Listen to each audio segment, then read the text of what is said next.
Hello বন্ধুরা, welcome to Nourish and flourish with apps. আজকে আমি আবারও একটি প্রায় 200 ক্যালোরির রেসিপি নিয়ে এসেছি। রেসিপিটা হলো ওটসের অমলেট। বানাতে আমাদের লাগবে কুচনো পেঁয়াজ, 3 চামচ ওটস, গ্রেট করা গাজর, কিছু চপড ভেজিটেবলস যেমন টমেটো, বিনস আর ক্যাপসিকাম, সাথে আছে একটা ডিম আর ঝালের জন্য কাঁচা লঙ্কা। প্রথমে আমি মিক্সার গ্রাইন্ডারে ওটসটাকে ব্লেন্ড করে নিয়েছি। এরপর একটি মিক্সিং বোলে এক এক করে সমস্ত ভেজিটেবলস আর ওটস মিশিয়ে নিলাম। 3 চামচ ওটসে প্রায় 100 থেকে 115 ক্যালোরি থাকে।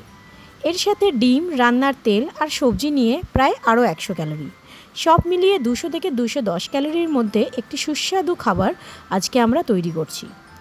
ওটস এমন একটি খাবার যার খাদ্য গুণাগুণ সম্বন্ধে আমরা সবাই অবগত। এই রেসিপিটি খুব সহজে বানানোও যায় আর অফিসে ক্যারিও করা যায়। সকালে জলখাবারে কিংবা ডিনারে ইজিলি খাওয়া যায়। স্পেশালি যারা ডায়েটে থাকে কিংবা যারা ডায়াবেটিক পেশেন্ট তাদের জন্য ভীষণ অ্যাপ্লিকেবল। পুরো মিশ্রণটি একসাথে মিক্স করে নেব। এরপর এতে নুন মেশাবো সামান্য পরিমাণে।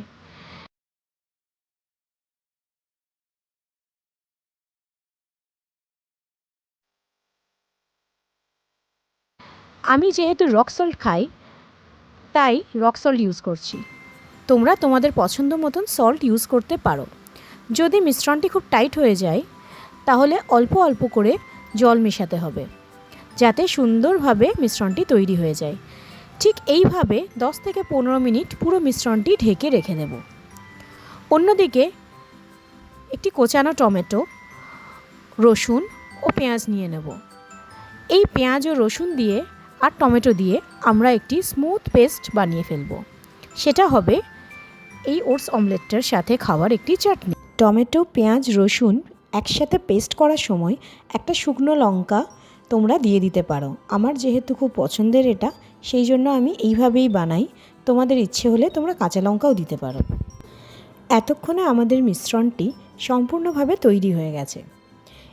একটি ফ্রাইং প্যান গরম করে তাতে তেল দিয়ে